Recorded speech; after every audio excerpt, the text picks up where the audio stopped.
take my shot on my monster.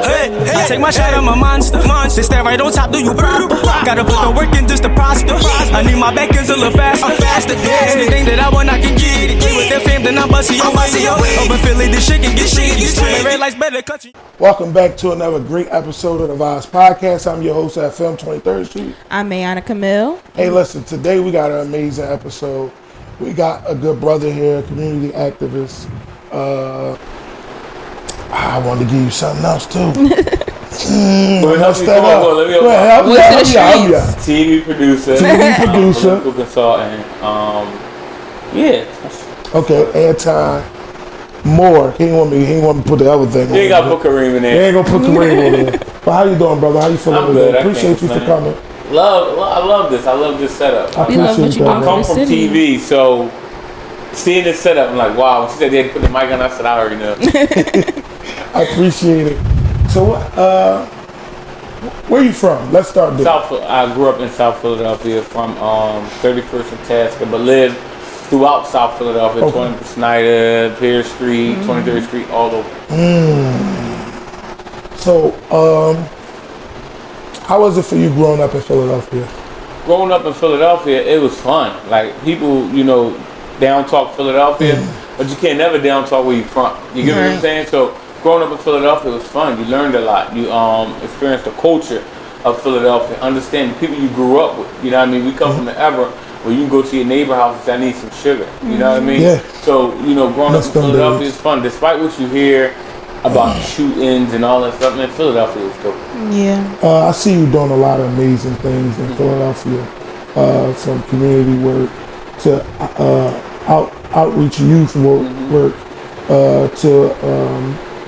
to the youngins, to the elderly. I see you did the help the young I don't know how to put this, young old lady, yeah. Place back together. How did that start out for you? Well, it started out from we have a carpentry class and we teach kids carpentry. You know what I mean? We have about 16 young people from Philadelphia, South Philly specifically, and we teach them carpentry. We provide them with a mentor. We take them on monthly trips, feed them, give them a weekly stipend. Oh, that's decent. Just recently, we took them to LA. We went to Lakers game. I seen that. That was dope. Went to met with community organization, Ray J. Ice-T had a movie premiere out there. All that good stuff because we believe in exposing kids. I mean, you can march, you can meet, but you have to show kids what you're talking about. You know what I mean? My first time on a plane was to go to LA when I came from the BET Awards. I worked in TV for 7-8 years at BET, and I experienced LA and learned a lot about LA. So I said, what I want for myself, I want for the kids in my community. That's dope. Oh, that's dope. I really appreciate you, bro, for telling that story. That was like one of the stories that I really wanted to get out there. I had a few questions about your docu-series because I watched a couple of clips of it. Yes, I watched the full episode. I didn't finish the second one. What inspired that? What inspired that? Working in TV, you know what I mean? Then working in gun violence and stuff like that. So you have like just both worlds. Working in TV and then you're working in gun violence. It's like, look, I want to executive produce my own, documentary. That first one we had Meek on there. Yeah, he talked about losing his father, to gun violence. Then we had a young lady named Dominique Oglesby who was killed in West Philadelphia. And I said, you know what? We want to do this. We want to get the word out. Really we want to use every platform to speak against the gun violence that we see in our neighborhoods and our communities every day. So I reached out to Meek and said, look, I want to do this, and he was down with it. Like, look, let's get it done.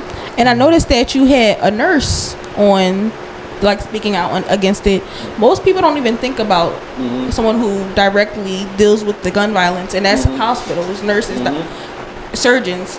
What made you choose the nurse? Because when you look at gun violence, you have to look at it from every aspect. You see it from police officers, detectives. You see it from parents who have lost their kids to gun violence. And then you look at it from the trauma unit, the doctors and stuff that see a lot of families and see a lot of it. And being able to get her, perspective from it, she said she goes through it from time to time. The hardest thing is when you have to tell a parent, your son or your daughter didn't make it. So having her give her expertise on that was great. And how did you connect with her? You just I know community work that we did. That's decent. I love that. What's some of the other community work that you got going on for those that don't know? We just launched. That you want to just shout out? We just launched last year during the political process. We launched something called DJs at the Polls. Okay. And we had DJs throughout 12 different states. It started in South Philly at 23rd and Snyder. My brother's a DJ. And we launched it in 12 states. You know what I mean? It was an investment of $3.4 million. Oh, wow. We was able to pay DJs to play at the polling locations on election day. And they loved that. They was able to keep their generators and stuff like that. But we wanted to get DJs involved in the political process. You get what I'm saying? One of the other things we're working on, we just launched our auto mechanic class. We're teaching kids how to fix cars. So we have a program starting up in about 2 weeks in which we're going to be teaching them carpentry one day, and they'll be learning how to fix cars. That's dope. So showing them traits. they said they trade, then they're going to have one day Get them off the streets. a physical therapy from the Black Brain Campaign. So we'll be working with them. A lot of kids experience trauma, but they never will see about it. So we'll be doing that. We're working on this whole mentor initiative, in which we're having parent mentors with kids from the neighborhood. It's a lot. It's crazy. You got a lot going on. We got a lot. We're doing on the politics side. We're getting judges elected. I'm a ward leader in Philadelphia, so we're working with attorneys right now that are running for judge. And it's important, as you can see what's going on in the world right now. The only thing that's standing between president and the world right now are judges. You know what I mean? They come with the checks and balances of what takes place. So just keeping it moving. It's never done. We just had a graduation for our kids. Yeah. 16 of our kids graduated. Had a great congratulations ceremony. to them. President, city council, he came and spoke to the kids and stuff like that. And that was dope. I think the thing about it, we had to elevate. We had to show our kids the possibilities. You know what I mean? And we could have did a little small. Hey, here you go. Grab the wood, but we wanted to do it good. So they can talk about this 10 or 15 years from now. Yeah. Well, we're gonna have more time to talk because we want to. I do have one more question. Right. Okay, so you work in the community. How do you feel as though the Philadelphia school system, do they go against what you be striving for? Because sometimes. Let me reword that. Let me reword that. Don't rush it. I'm not rushing it. How do you feel about the school system, or more specifically, how do you feel about the Philadelphia school system? Do you think they align for what you strive for? Is what I meant to say. I pay no attention to it. Why? The school district is always going to do what they do, and we have to do what we do. You get what I'm saying? Even with the education system, they want to teach whatever they want to teach, but there's checks and balances when it comes to the parents. We have to get back to the days where parents had to sit down at that table and say, all right, let's go over your homework. But what we're experiencing is that some of the parents don't know. You get what I'm saying? They don't know. People don't know. Some parents don't have, the skills. So looking at that, school district love it because they would want me coming to their school like, hey, can we do this? Hey, can we do that? I'm like, yeah, we can come on and do it. But I always want to make sure, because I'm gonna tell you this, I'm gonna break this down. It's easy to go to a school and get 16 kids and say, oh, these 16 good kids, I'm running the program. But I think what's different is we go get those kids who've been shot. We go get those kids who stole cars. We go get those kids that are they actually need the help. That need that help. You know what I mean? We work with them. You know what I mean? Is it easy? Absolutely. No, it's not easy. But I think what's special about them, we introduce them again to the possibilities of what they can do or what they can be in life. And it's very helpful, you know what I mean? Because it's very rare that people go into those dark neighborhoods and talk to those kids who don't have a hope. That's who you have to talk to. Yes, because they need it the most. They don't have nobody to show them those roots. Majority of the kids that come from where we come from, they don't have males in the house. Nope. You know what I mean? So you have a single parent household. Mom is doing what she can to help out, and sometimes it's just not enough. A woman can't raise. Let me not say a woman can't raise no man, but I come from a single mother. She can only do what she can do. It's not. A woman can't teach men certain things. I can't teach no man how to protect me. a man needs to be in a household or a mentorship or something. It just is mandatory in the households, communities. I love the work that you're doing. It really means a lot to the community. Yes, it does. It just shows kids that it's not only one outlook. You have multiple outlooks. You got the carpentry, you got the auto mechanic too. You got the producing, you got everything. The sky is the limit. And I love that you're showing the kids that. And I really applaud you for that. And I think, like I said, man, last year looking over the program and what we've done, I remember we took kids outside of our program and in our program. We took them to Akron, Ohio. We took them to LeBron James School, and then we went to his museum. Because, like I said, it's easy to talk to kids about, oh, you need to stop the violence and get on social media. That's cool. But you have to show them. You get what I'm saying? Imagine a kid, not even say imagine a kid, but a kid from our neighborhood can say at our program, we went to Akron, Ohio. Yeah. We went to Atlanta. We went to Cascade. We was in D.C. It creates memories. We went to King's Dominion in Virginia. You know what I mean? They can talk about that stuff. They can feel it. And your conversation changes. Understand that when you had those conversations and you talking to somebody, you realize, like, wow, I experienced a lot. Like a kid could say, oh, I went to the Crypto Center. We went to the Lakers game in LA in December. And that gets their mans on and get them out of the street. We had interviews 3 weeks ago for our program. We had about 130 kids show up. I see that. You know what I mean? I was trying to get down to that, but I couldn't. And that's important because those kids, these wasn't your everyday good kids. These was your street kids who was like, man, I see what y'all doing. I want to do that because I believe, you know, the more you expose kids to and the more you travel, better off they. Just imagine their conversation. Their conversation is just not about Philadelphia. That's why we went to LA and we did this. Yo, bro, we seen what's the name balling. He was swooping. That's so dope. Conversations. You get what I'm saying? The more experiences that you give these kids, the better off they'll be in the neighborhood. They'll say, you know what? I'm not just a product of my environment, but I'm able to go somewhere, learn things. And I was just eavesdropping prior. When we went to Atlanta, we took them to Atlanta, and we were talking about. I heard the kids in the back. We were going to meet. My brother is he works for Motown Records, and when we was down in Atlanta, he was down there too, so we had to meet too. See, I ain't tell him. But we went in there, and they just talking and taking pictures and vibing. Right. So we get in the car, and we driving back, and I get him to my son, yo, you know what, I wouldn't mind going to Clark, Atlanta, because we visited Clark, Atlanta. I mean, we visited Clark, Atlanta. We visited, what's the other one down there? Spelman and Morehouse. We visited that whole triangle, you know, that whole circle. And the kids was just like, damn, look at the girls. It was like, oh my God, look, they having fun. Everybody was just doing their thing. And I could hear the kids in the back of the car like, I would move down here. I would go to college. That's what you want. If you keep a kid locked in this room, all they're going to know is RTN Network. All they're going to know is a Delta Talk podcast. All they're going to know is this walk. But if you take them out of there, conversation is just different. You know what I mean? They can talk about what they see on TV. Imagine you sitting in your living room and you watching LeBron play. You can tell your homie, yeah, I was there. We was sitting next to XYZ and we was doing this. And it's like, you really went there? Right. It changed. That's like me. Working at Power 99 in Philly and then transfer going to New York. And people see like, yo, you interning here and you doing different things like that. Let's talk about it. The more you talk about it, the more you inspire. You inspire people that you don't know. You know what I mean? They watch you from afar. And it's a humbling experience to know that when you inspire people, you get the opportunity to put them on. Exactly. I love that. I had a nonprofit that I'm trying to start, which is called Second Chair Studios, where we're going to create podcast space. We're going to create recording equipment, production, and also we want to do after school programs.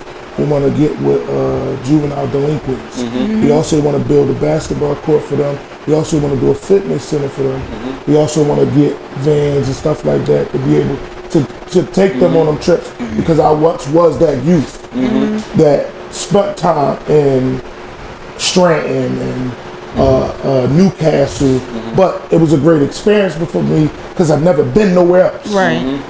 And I kind of get what you mean when you said, do you hear them in the back and they talking about how they thinking about doing this, thinking about doing that? I was once that kid. And to understand that is something that I'm just trying to build. And, you know, that's something we're going to talk about later.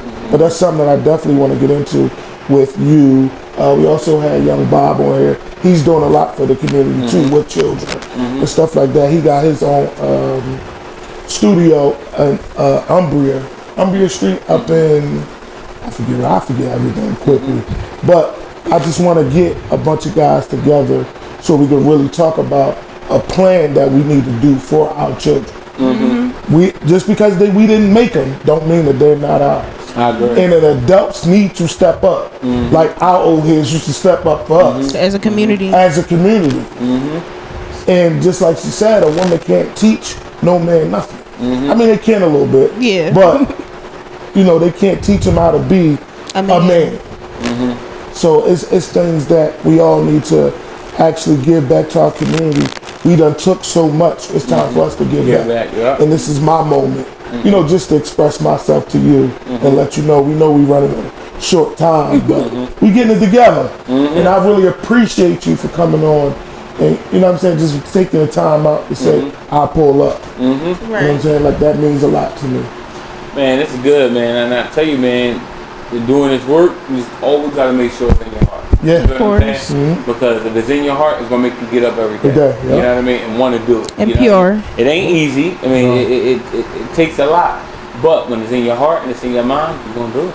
Amen. I felt that. We also sent you doing running a campaign with Kamala Harris. How was that for you?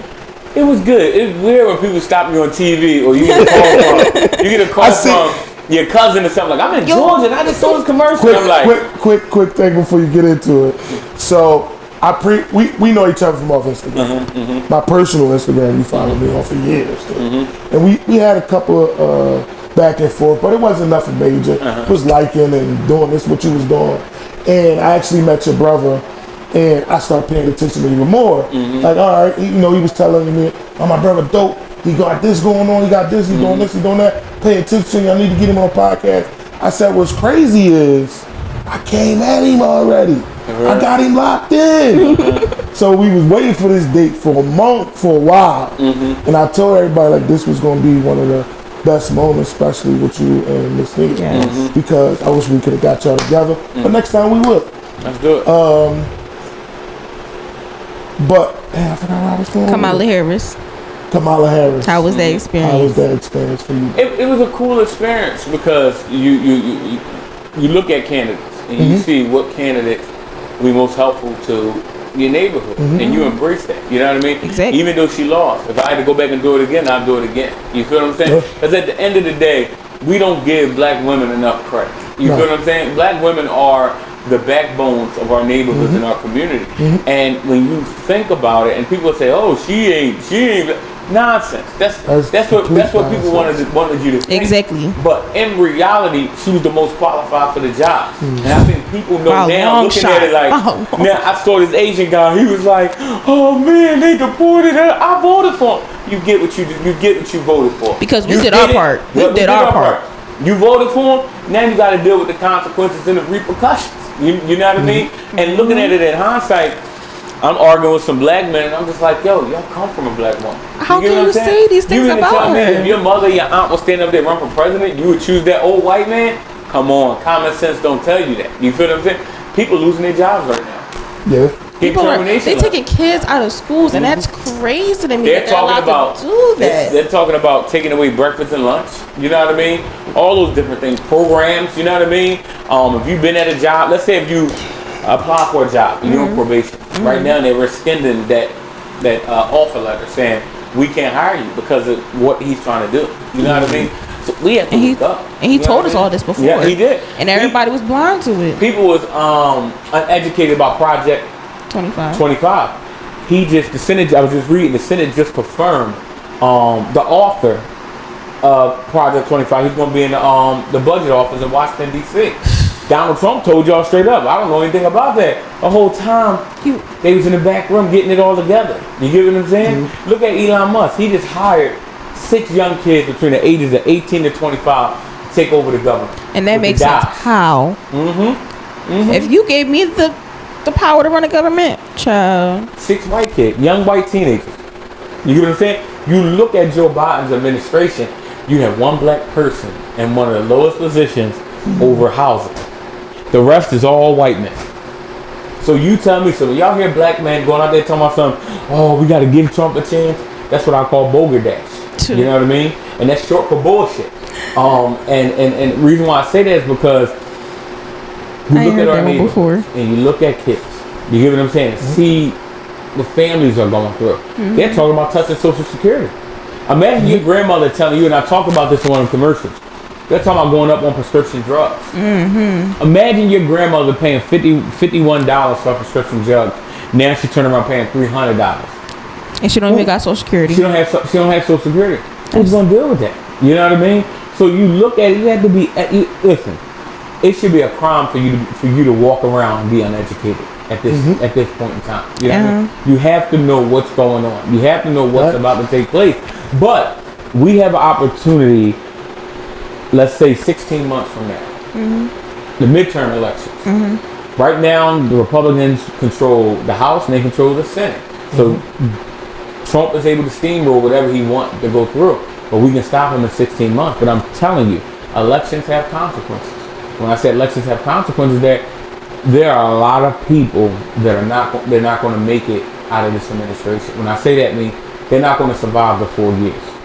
Just of all the things that he's mentioned. You know what I mean? Like they're talking about Section 8. And I see people who comment and they say, oh, them people on Section 8, they need to go. What people don't understand is that there are people that have full-time jobs on Section 8 that's just making ends meet. Let's break it down real quick. Let's say you make $40,000 a year. You have 2 kids and you're raising those 2 kids. You feel what I'm saying? You're bringing in $40,000 a year. Let's say we break that down to close to, let's say $3,700 a month. You're paying $1,300. Oh, that's not even including taxes. So let's bring that down more. So from that 37, let's bring it down to 3,000. You look at that 3,000. You're paying $1,500 a month in rent. You know what I mean, or whatever. Then you're dealing with providing gas, electric, kids, clothes, shelter, transportation, all that stuff. By the time you look at that, let's say about $1,500 left over, you living off of $900 a month, maybe $1,000. So every month you're struggling to rob Peter to pay Paul. The wages aren't going up in the world; they're lowering it. They're lowering it. So you look at that, and before you can criticize someone for being on Section 8, find out what they're going through. Exactly. That parent may be robbing Peter to pay Paul every week just to put food on the table to feed her kids. Just because you might have been lucky to get a job making 60, 70, God bless you. But we can never forget about those people who are making low wages that can't provide for their families. Who kids may be going to bed hungry. Kids may be going to school smelling because their parents can't afford the necessities that are needed to stabilize their household. That's what we need to think about. We have black men on social media talking about, oh yeah, you know, this needs to change and this and that. That's bullshit. Because at the end of the day, men need to do the same thing that women do. Waking up kids, giving them a Bible, taking them to school. I just had a kid, 6 months. God bless those parents. You know what I mean? God bless those parents. Yes. Because I'm learning what it is to get up in the middle of the night. I'm learning to go to doctor's appointments. I'm learning to pick up the phone and say, I can't come there because I have to go pick up my son. Those things, you know, I pick up, she's calling me now. But those things I pick up on and learn those things and see those things and say, you know what? You have to humble your spirit because the same boomerang that you throw is going to come back. And life has a way of humbling you where you realize that you can be up today and down tomorrow. And that's why we do the work with the kids that we work with in our neighborhood, providing them with a $200 a week stipend because I know that at that age, kids can go out and rob people. Amen. You know what I mean? Just to get the necessity of sneakers, because social media is very impressionable. Yes. So kids want what they see. So if you're able to show them that if you work for what you want, you'll get paid at an early age, then they'll understand that when they get older. And it takes away from someone giving them a gun and drugs to go out and do something crazy. Yes. We see you gotta go. We're gonna hold you no further. Is it anything else that you feel like we didn't tap into? I know on our short amount of time. I think we touched on everything. I know one of the things we're doing, and I made this, promise to myself, is that we took our kids across the West Coast, and we wanted to see that. When we first did it, we took them down the East Coast. our biggest thing this year, we're going to take them out of the country and get them experience out of the country. So we're working on that. We're looking at Ghana. You know what I mean? And we're going to teach them how to humble their spirits, and learn and see what people don't have that in other countries and how they're struggling as well. And how they work to make ends meet as well. That's a big, we'll have another time to discuss that. But appreciate you for coming on. Thank y'all. Also, let the viewers know where they can find you. Y'all can find me on social media, Anton Moore 14, Unity in the Community. Log on our website, unityinthecommunity215.com. I appreciate you. Yeah. Nice having Much you. love, much love. Once again, love what you're doing with the community. Y'all keep up the good work. Keep doing that. This is always going to be a home for you. Okay. Whatever you need us to do as far as helping with the kids. Promote, whatever. Just hit me up. We'll definitely exchange numbers. And I'm always here for you. So, and you got to sign our board for us. Oh, I'm going to definitely sign. Yep, I definitely sign. Thank y'all. Thank you for watching. much love. Peace out. Mwah. All right.